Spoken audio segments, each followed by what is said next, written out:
صباح النور والسرور. اليوم الوليدات جالسين وغادي نفطروا مجموعين، فقلت انا نوض ندير ليهم فطور اللي يعجبهم ويكون ساهل دغيا دغيا كيوجد معايا. درت ليهم الكاب كيك دغيا كيوجد وكيجي زوين وبنين، ودرت واحد الحريشه في الفران حتى هي جات غزاله وبنينه هشيشه ما تشبعوش منها.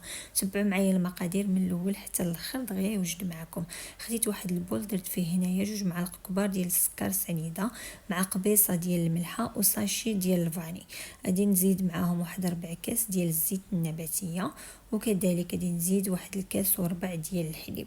غادي نخلط المكونات مزيان حتى كينسجموا ليا مع بعضياتهم. درت هنا كاس ديال الحليب، ولكن من بعد غادي نزيد واحد 4 كاس تقريبا. غادي نخلط المكونات مزيان ينسجموا ليا مع بعضياتهم، وغادي ندير معلقه ديال الخميره ديال الكاطو. ما كانش عندكم ديال العباره ديال ديروا ساشي ديال الخميره ديال الكاطو ما يعادل 7 غرام. وغادي نخلط المكونات مزيان حتى كينسجموا لي مع بعضياتهم. من بعد غادي نزيد 2 كيسان ديال السميده الرقيقه. هاد المكونات اللي عطيتكم البنات انا راه درت الحريشه رقيقه ما درتهاش غليظه. فاش غادي نديرها في المول غادي تشوفوا القياس ديالها كيف جا. المهم الحريشه جات رقيقه ولكن جات بنينه وهشيشه لحقاش جايه طيبه في الفران وفيها الحليب.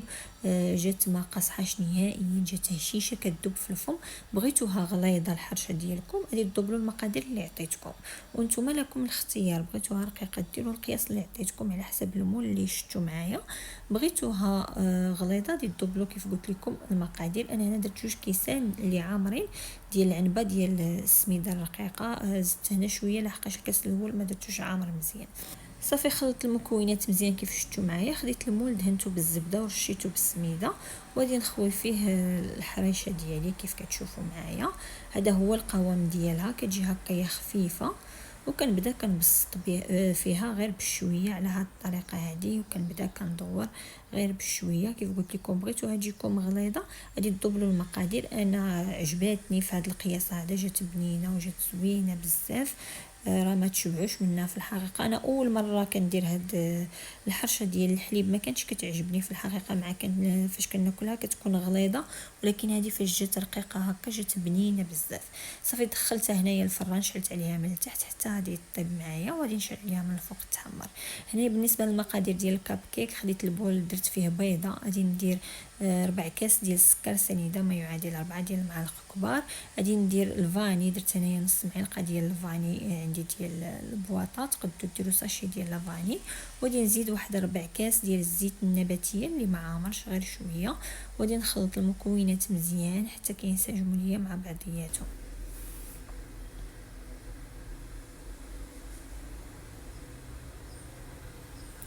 صافي هنايا بعد ما انسجموا ليا العناصر مزيان غادي نزيد كاس ديال الحليب، وغادي نخلط مزيان دغيا دغيا كيتخلط معايا. وغادي نبدا كنزيد في الدقيق، غادي نزيد تقريبا كاس ديال الدقيق اللي يكون عامر. ومن بعد الا احتاجيت نزيد شي شويه غادي نعاود نرجع نزيد. وغادي نزيد كذلك واحد المعلقه صغيره ديال الخميره ديال الكاطو ما يعادل 7 غرام، ساشي ديال 7 غرام ديال الخميره ديال الكاطو. كنخلط مزيان الدقيق حتى كينسجم ليا وما كيبقاوش فيه دوك الحبيبات مكتلين ليا في الخليط ديالي. كنبدا كنخلط مزيان حتى كينسجموا ليا مع بعضياتهم.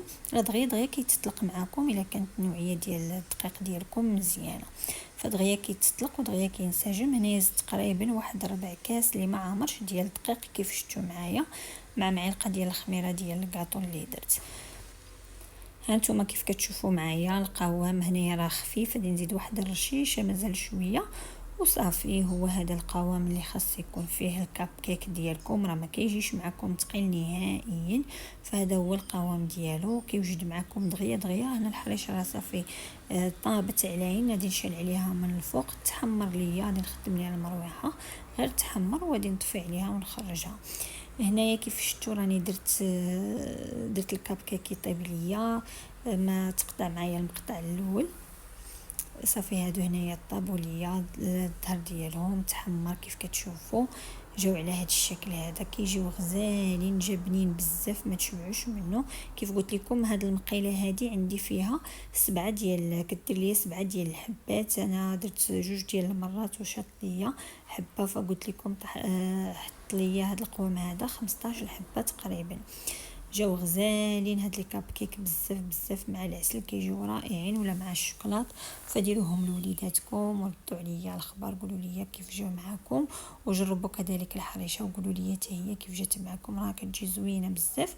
مهم فطور اللي خفيف وساهل دغيا كيوجد معكم، ما كياخذ لكمش بزاف ديال الوقت. انا على ما نوضت الوليدات على ما طرفوا هذا صافي وجد معايا هذا الفطور دغيا. وفطروا تبارك الله عجبهم الحال.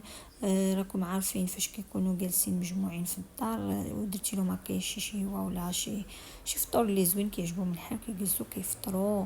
اما الا ما كان عند فيك ما ديري شي حاجه وكتحطي غير اللي قسم الله، كتبقاي نتيا كترغبيهم زيدوا تفطروا ما تيبغيوش يفطروا فاش كيلقاو هكا شي حويجه اللي كيفرحوا بها، فتا هما كياكلوا مزيان. فهذا هو الهدف ديالنا، هو ان وليداتنا ياكلوا شي حاجه ديال الدار اللي كتكون نقيه، وحسن من ديك الماكله ديال الزنقه، وحسن من داك بيموات ودقوه الكاطو ديال الزنقه ما فيه حتى شي فائده. هكا تقدروا ديروا لهم هاد لي كاب كيك حتى للمدرسه، يديوهم هكا في الكوتي حتى هما يعجبهم. فشي حاجه اللي دغيا كتوجد معاكم وسهله وصحيه في نفس الوقت، عارفين راسهم كياكلوا واحد الحاجه اللي هي نقيقيه. فهنا فاش كتكون المقله سخونه صافي غير كتحطوهم، راه دغيا كيتحمر معاكم الظهر ديالهم. فهي تشوفوهم صافي بداو كيديروا بحال البغرير، كيبداو من الفوق كيتقبوا، صافي كتقلبوا فيهم. هانتوما كيف شفتوا هذه بدات كتقب من الفوق، صافي عرفتها راها وجدات معايا دغيا قلبتها. فهذا هو الكاب كيك والحريشه، غادي نوريكم الشكل النهائي ديالها، كتجي زوينه بزاف. كنتمنى ان هذا الفيديو يكون عجبكم. كيف كنقول لكم دائما، اللي مازال ما اشترك في قناتي يضغط على زر الاشتراك وعلى الجرس باش يوصلوا كل جديد، واللي ما اشترك في القناه ديالي ما تنسونيش بالدعم ديالكم، ما تنسونيش باللايكات. اللايكات هما اللي كيخليو الفيديو يبان لعدد اكبر من المشاهدين، وهو اللي هكا باش كتشجعوني وكتخليوني انني انا نعطي اكثر، ما نبقاش كنعجز. وشحال مره كنبدا كنعجز على الفيديوهات، كنقول انا كنحط الفيديوهات كنتعبوا عليهم، راه ما سهلاش باش ان الواحد يصور ويوجد الحاجه ويعاود يدير المونتاج، وفي الاخر كتشوفي ما كاينش شي تفاعل. فكنتمنى انكم تفاعلوا معنا، ما تبقاوش كتعجزوا علينا. اللي تفرج في الفيديو بعدا يخلي لي شي تعليق زوين وشي كومونتير زوين بحالو، وما تنساوش حتى اللايكات البنات، ما تنساوناش باللايكات. هانتوما هنايا كيف كتشوفوا معايا بديت كنقطع في الحريشه، جات على هذا الشكل هذا، جات رقيقه ولكن جات غزاله في المذاق، جات بنينه بزاف. عرفتوا ما نقول لكمش الهشاشه اللي جات فيها. صافي وغادي نقدم هكايا هاد الكاب كيك مع الحريشات مع عسيله وزويتنات فرماج الشوكولات اللي كمتوفر عندكم. وها هي الحريشه كيف جات، والكاب كيك حتى هو جا غزال بزاف. كيعجبني انا ندير هكا وحيده فوق وحيده فوق وحيده، كل وحده كندير في وسط منها العسل ونعاود نزيد العسل من الفوق وناكل. ولا ديروا الشوكولاط بالنسبه للوليدات الا كيبغيو الشوكولاط، انا راه عمرتها عسل، راه غير كتشرب معكم العسل كيشرب. فجات على هذا الشكل هذا، جا الكاب كيك بنين بزاف. هانتوما شوفوا كيف جا من الداخل. كنتمنى ان هذا الفيديو يعجبكم، خليتكم الى فيديو مقبل ان شاء الله.